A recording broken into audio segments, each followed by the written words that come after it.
wonderful to be here with you all. Thank you for joining us, and thank you to the Flute Center for this lovely invitation. I have been working on this crazy project, Density 2036, for the last 10 years, and I'm excited to share just a few little nibbles from this growing archive of works. The project, in a nutshell, is about reimagining and creating a new repertory for solo flute.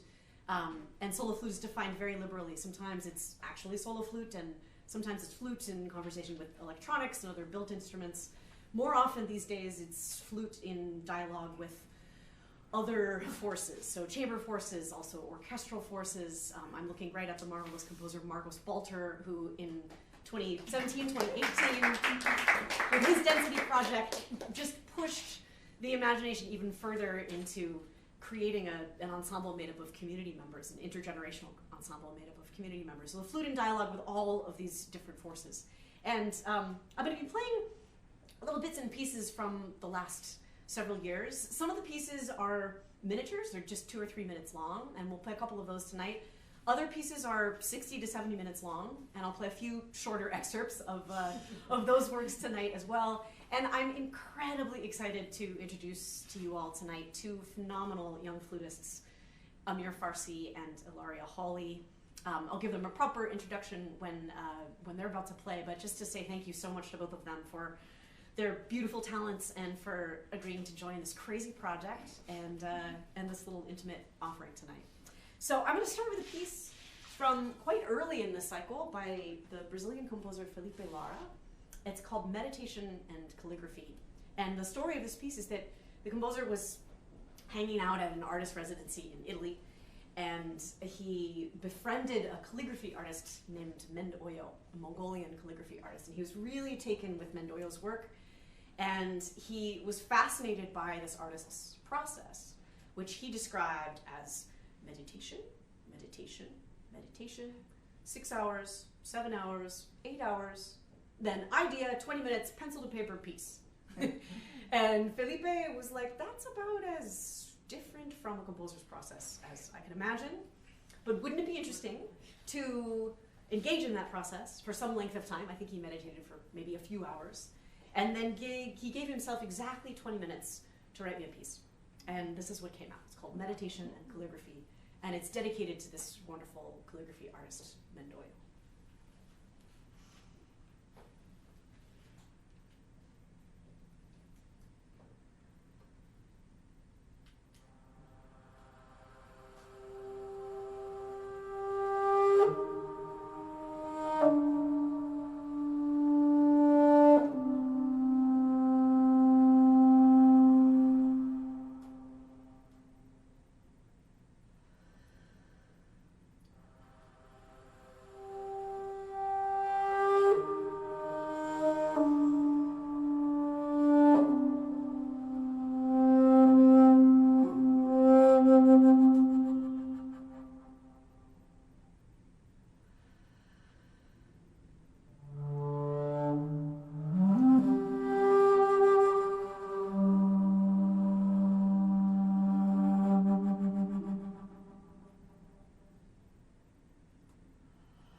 This next piece, a very, very special one for me, and I'm so delighted that the composer is here. Let's hear it for Suzanne Farrin.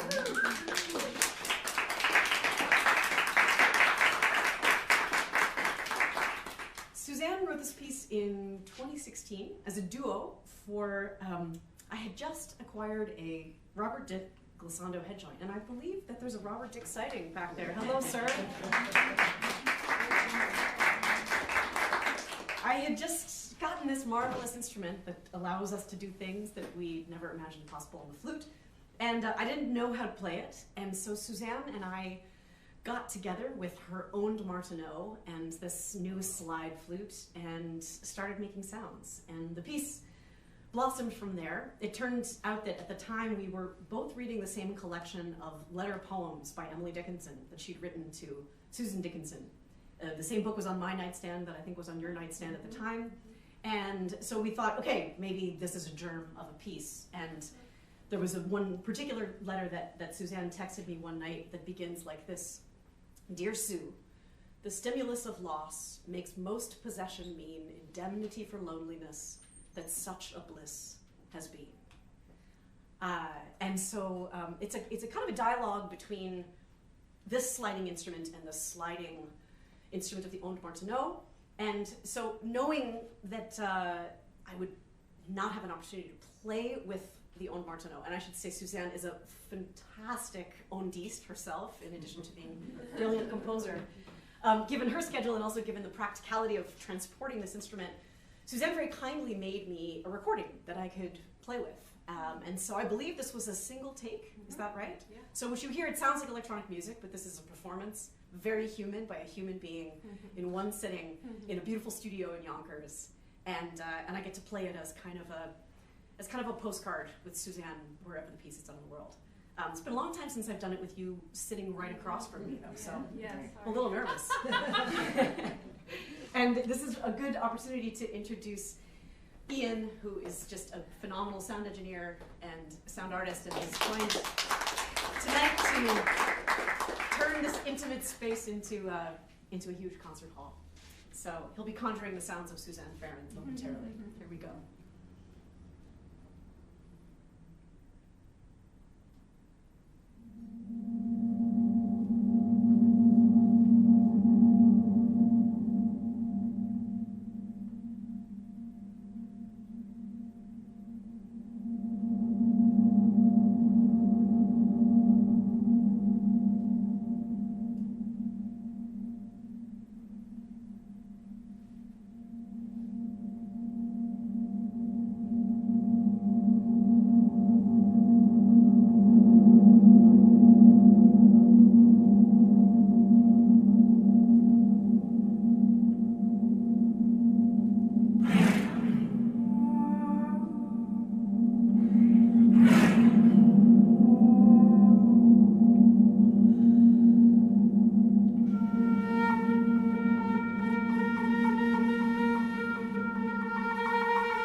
guitar horn there. There's a collection at the end, too. Thank you for the beautiful piece, Suzanne. Thank you for the performance. And so next I'm going to play you a piece on the alto ocarina. Now, I didn't play the alto ocarina, and then Liza Lim asked me, oh, could you imagine just learning this instrument? It's just like a flute. And I was like, sure, yeah, it's just like a flute. Turns out the fingering has absolutely nothing to do with the flute. I mean, could not be more actually, like the flute training, I think, other than the air support, I think it actually messes you up because the fingerings are so different. Anyway, it was a great challenge. And in the pandemic, I spent a lot of time taking YouTube lessons online and learning how to play this thing. And she wrote this beautiful piece that is part of an evening length work. And this little section is called Throat Song. And in it, she explores the voice, which is something I'm always interested in doing, but she found all these really fascinating timbres with the high voice. So I have to sing very high in the piece.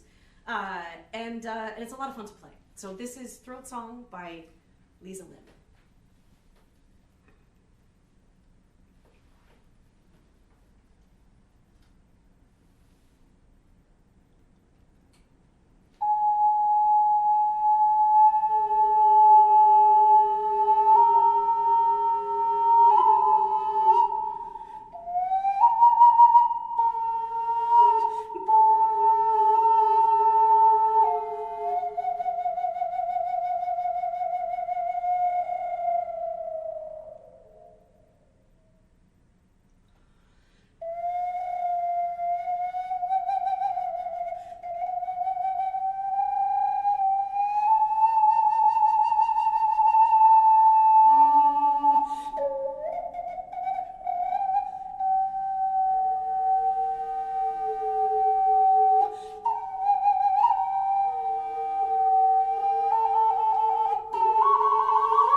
that she wrote, which is called Sex Magic, is it's actually an evening-length piece for contrabass flute and an installation of kinetic percussion. And there's just this one moment in the piece where everything stops, there's no electronics, there's no percussion, no bells and whistles, and you just hear this tiny little ancient instrument sing its heart out. And speaking of contrabasses, this is Big Bertha, everybody. She's pleased to make your acquaintance. And I'm going to play a piece. This is also a short excerpt from a much longer piece by the Icelandic composer Anna Thorvaldsdottir. It's the most recent piece in the Density collection. It was premiered in May. And it's scored for all the flutes, with a big part for the contra, 2 cellos, piano, and electronics. It's really beautiful, low, heavy instrumentation. And there's one movement where everybody just chills and Bertha gets to have her way with the material. So this is what that movement is. And the electronics you hear are, all the sounds were actually from this instrument. The composer took them, manipulated them, slowed some of them down, and they're in a kind of a duel with me.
Next, I am really delighted, take your time, to introduce Amir Farsi. Amir is a fantastic flutist. He was a fellow at the Carnegie Hall Ensemble Connect program for the last several years. He's now an alum of the program and still very involved.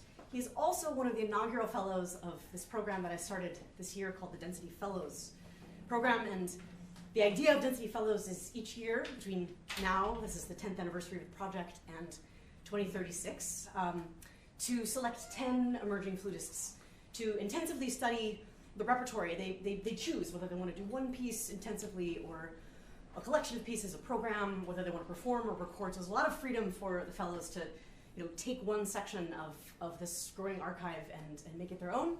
And they have resources to record and perform and work on it with me and with the composers and with anybody else, of course, too. And I'm really, really excited to hear, this is the first performance that I've heard of a piece by Phyllis Chen called Roots of Interior.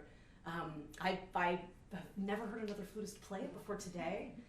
And it's just been ear-opening and incredibly moving. And I'll let Amir talk you through what he's going to do. He's going to do an excerpt from the beginning of the piece and then the very end of the piece. I'll set it up just by saying that all of the sounds that you hear on the electronics actually come from a recording of my heartbeat. The composer strapped a stethoscope to my chest and then analyzed these recordings spectrally and found interesting rhythmic patterns in them, and then mashed them up and created quite an elaborate fixed media part to go with the flute part. At a certain point in the piece, the composer says, "Get your heart rate up." And there's an extended improvisation where you just try to get your heart rate up. And then a live second performer comes on and affixes a stethoscope to your chest, pumped through the PA, the subwoofers, and that live heartbeat accompanies you through the last section of the piece. So we're going to simulate that tonight. Amir's going to do this with a recording of my heartbeat. But you can imagine someone coming up from a dark corner and doing this number. So Amir, we're so happy to have you with us. Let's all give it up for this fantastic.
Excerpt is going to be from the end, like Claire said.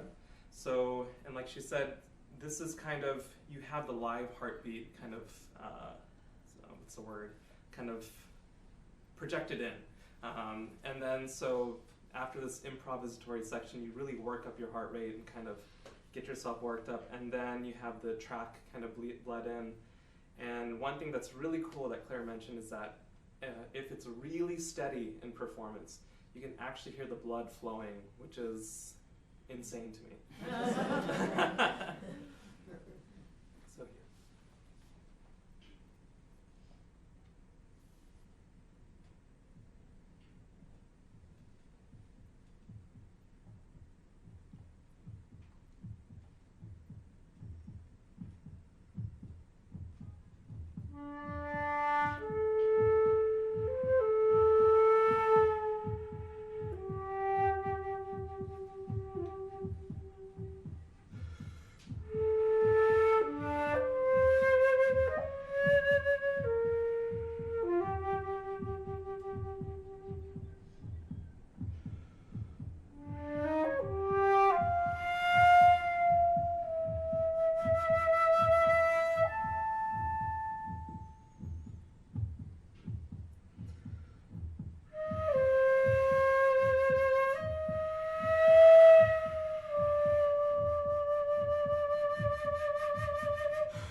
delighted next to introduce the wonderful Ilaria Hawley. Come on up,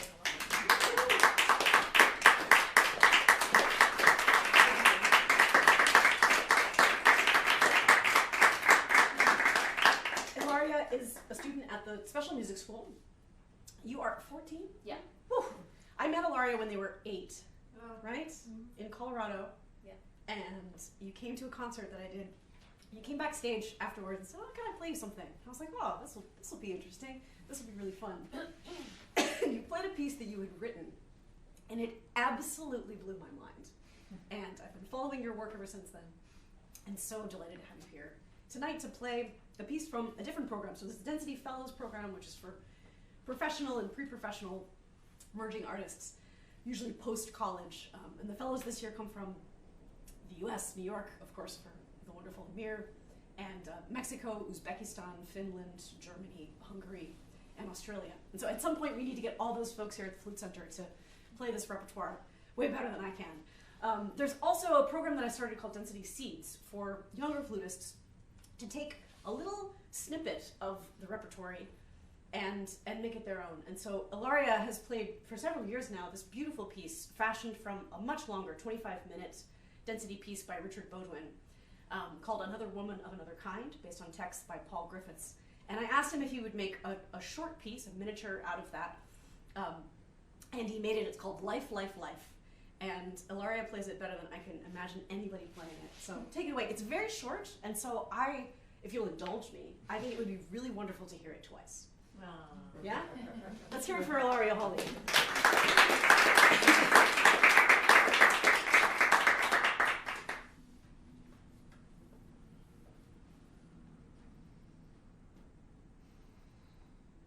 If you think about it, life. If you think about it, think about it. If you think about it, when you think about it, life, life, life.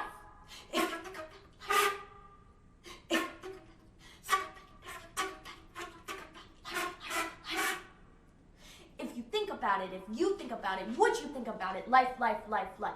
Life, life, life, life, life.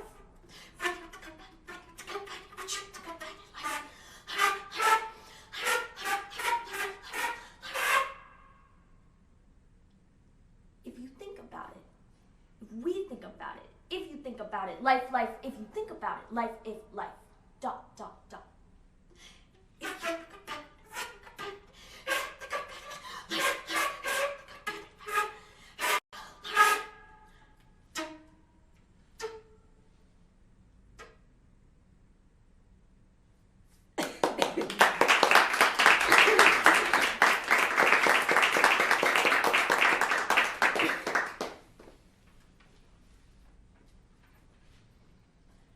If you think about it, life.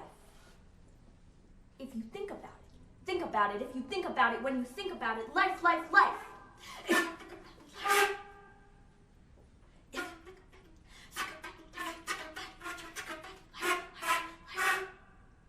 When you think about it, when you think about it, would you think about it, life, life, life, life. Life, life, life, life, life.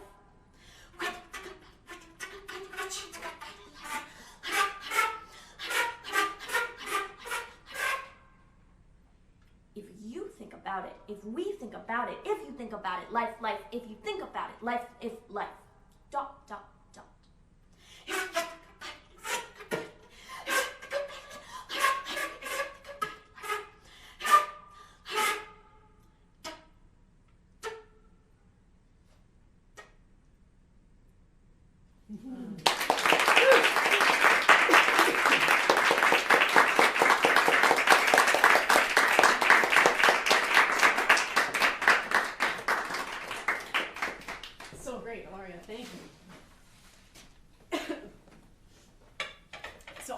Also, I'm going to plug a concert that Ilaria has coming up.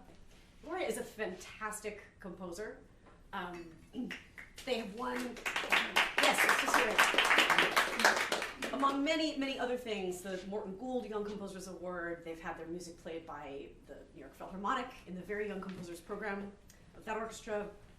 And they've written just fantastic flute and chamber music. And I believe they have a premiere coming up with the one and only Kronos Quartet in December. Do you have a date for that?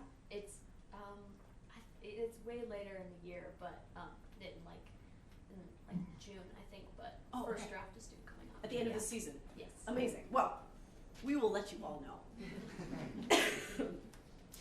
This final piece, you may have noticed that there are some triangles sitting in and amongst you, and Participation in this is not at all mandatory, but if you feel like playing a triangle, there's a little bit for triangles in this, and I'm going to show you how this goes. Everybody got one? Hold it up by whatever string or. There's an extra one here. Do you need a beater, Suzanne? I have one. You have one. Okay, great. And so yeah, just hold it up so it's actually nice to hold it up kind of above your head so it'll resonate. And then grab your beer. If you have a yellow one, just hold the yellow part of it and just make some sounds. Just explore the triangle. You can hit it on the outside, the inside. You can hit it very, very gently. You can really give it a whack. You can hit it multiple times. Just once. They like to be rung in the space. You know, they'll keep vibrating even after you play them. And so this piece by Marcos Balter, who is with us tonight. I'm so honored that you're here. Can we hear it from Marcos Balter?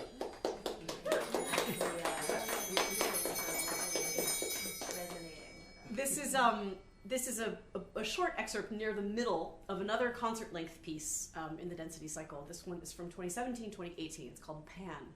And it's one I mentioned earlier that is for mass forces. So you can imagine this, when Marcos and I originally conceived the piece, we were thinking like 300, 400 people, children, adults, elders, people who were veterans of the stage, people who'd never been on the stage before, all welcome in a kind of 21st century Greek chorus, playing all manner of handheld percussion instruments, some built instruments, and a tuned wine glass chorus. And everyone in the piece also uses their voices and their bodies as percussion. So we had like 6 months of rehearsals with the community group the first time we did it. And then Marcos and I, over the years, we've gotten it down to the kind of piece where we can show up and in a 3-hour rehearsal, we can teach everybody everything they need to know.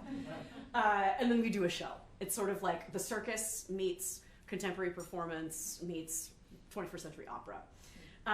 Meets Marcos Balter.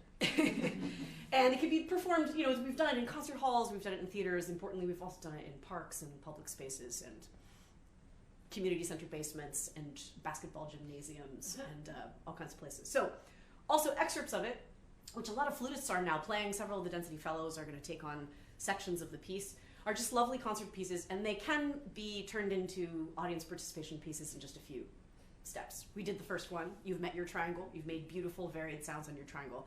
And the other one is just a simple cueing system, which for tonight, I'm just going to hold up a number 1, and then that's kind of your pre-cue. And when I do this, you know what to do. You just play. You just play. And if I go like this, it means give me a little more. Give me a little more texture, give me a little crescendo, give me a little more variation of sound. And then if I go like this, it means thank you very much. We're going to do something else in the music now. Right? So I think we can all do that. Let's just practice. Let's just practice. So here we go. Here's the pre-cue. And so that's the I'm just about to bring you in. See, I'm a terrible conductor already. Huh? And now we come in. And hold them up. They actually sound better above your head. Yeah. You can move them around too. They like to be great. And then I might say a little more. Give me more of the.